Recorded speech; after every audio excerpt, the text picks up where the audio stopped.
Assalamualaikum warahmatullahi wabarakatuh. Pada kali ini, saya akan presentasi saya yang berjudul Strategi Kopi Kenangan dalam Menghadapi Era Digital. Presentasi ini dibuat untuk memenuhi UAS Manajemen Strategi dengan dosen pengampu Murdaningsi SEMAK.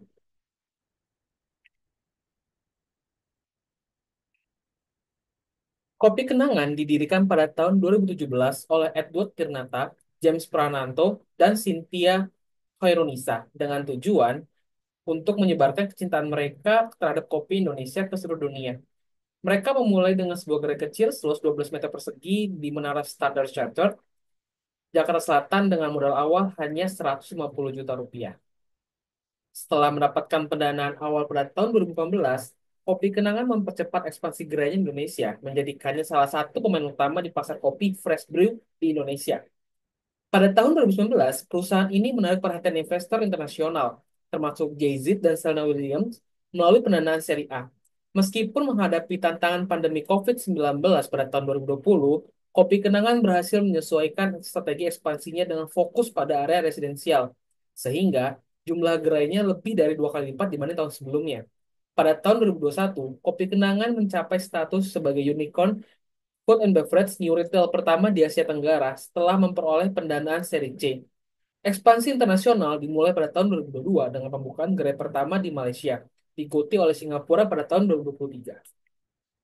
Kopi Kenangan adalah jaringan kedai kopi Grab and Go yang menawarkan berbagai minuman kopi dan non-kopi, serta makanan ringan seperti roti dan kue. Produk andalannya adalah kopi susu gula aren. Perusahaan ini juga memiliki program loyalitas bernama Kenangan VIP dengan 3 tingkatan, yaitu Silver, Gold, dan Black, yang menawarkan berbagai keuntungan seperti voucher dan suguhan gratis. Hingga Agustus 2024, Kopi Kenangan mengoperasikan lebih dari 900 gerai di Indonesia dan menargetkan 2.000 gerai pada tahun 2027. Pada kuartal 2 tahun 2024, penjualan meningkat sebesar 27% dibandingkan periode yang sama tahun sebelumnya, dengan margin EBITDA mencapai 23% dan margin keuntungan bersih sebesar 5%. Produk baru seperti Matcha Series dan The Original Orange Series juga mencatat penjualan tinggi. Masing-masing terjual lebih dari 940.000 dan 890.000 gelas dalam 2 bulan pertama peluncurannya.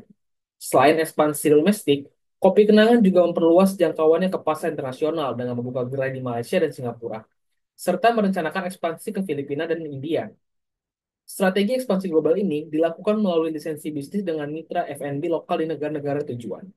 Dengan kombinasi strategi yang ekspansif dan agresif ini, inovasi produk, dan pemanfaatan teknologi digital, Kopi Kenangan telah berhasil mengukuhkan posisinya sebagai pemimpin di industri kopi Indonesia dan terus berupaya memperluas kehadirannya di kancah internasional. Visi dari Kopi Kenangan adalah menjadi merek kopi lokal terbesar di Asia Tenggara dengan layanan yang berkualitas dan harga yang terjangkau. Dan misinya adalah menghadirkan pengalaman minum kopi yang inovatif, mudah diakses, dan berbasis teknologi. Analisis SWOT yang pertama adalah strengths. Strengths dari Kopi Kenangan sendiri adalah brand lokal yang kuat dengan produk berkualitas, teknologi pemesanan dan pembayaran digital, pemasaran digital yang agresif. Sedangkan untuk weakness-nya adalah ketergantungan Kopi Kenangan pada teknologi digital, terutama di masa modern saat ini. Kemudian persaingan yang sangat ketat di industri kopi. Untuk opportunity atau peluangnya adalah peningkatan tren konsumsi kopi di kalangan masyarakat, potensi ekspansi ke luar negeri, dan kolaborasi dengan layanan fintech untuk meningkatkan loyalitas pelanggan. Sedangkan untuk ancamannya atau threat yang terakhir adalah perubahan tren pasar dan perilaku konsumen yang dinamis, dan kompetitor baru yang muncul dengan inovasi yang serupa. Apa sih strategi utama di era digital bagi Kopi Kenangan? Strategi utama bagi Kopi Kenangan di era digital ini adalah Kopi Kenangan memanfaatkan media sosial, teknologi dalam layanan, dan inovasi produk untuk memperkuat posisinya di era digital. Ekspansi ke luar negeri juga dilakukan dengan strategi digital first. Contohnya digital marketing dan brand awareness menggunakan media sosial seperti Instagram, TikTok, dan Twitter untuk engagement pelanggan. Bekerja sama dengan influencer untuk meningkatkan exposure brand. Yang kedua, teknologi dalam layanan. Contohnya adalah aplikasi Kopi Kenangan untuk pemesanan online dan program loyalitas pelanggan. Dan integrasi dengan e-wallet seperti GoPay, OVO, ShopeePay untuk memudahkan transaksi.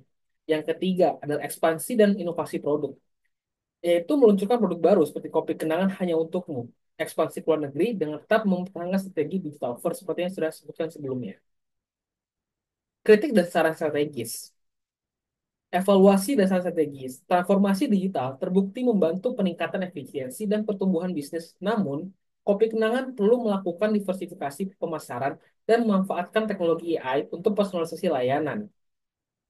Diversifikasi pemasaran maksudnya adalah Kopi Kenangan tidak hanya bergantung pada media sosial, tapi juga memperkuat strategi pemasaran offline. Pemanfaatan AI maksudnya adalah menerapkan artificial intelligence atau akal imitasi dalam analisis preferensi pelanggan untuk personalisasi layanan. Yang ketiga, ekspansi kolaborasi. Ekspansi kolaborasi ini adalah memperkuat kerjasama dengan fintech untuk meningkatkan loyalitas pelanggan dan memperluas ekosistem pembayaran. Simpulannya, Kopi Kenangan telah berhasil memanfaatkan era digital untuk memperkuat posisinya di industri kopi Indonesia. Dengan visi dan misi yang jelas serta strategi yang efektif, perusahaan ini terus berupaya memperluas kehadirannya di kancah internasional. Kombinasi antara pemanfaatan teknologi digital, inovasi produk, dan strategi pemasaran yang tepat telah menjadikan Kopi Kenangan sebagai contoh sukses dalam industri kopi era digital. Terima kasih.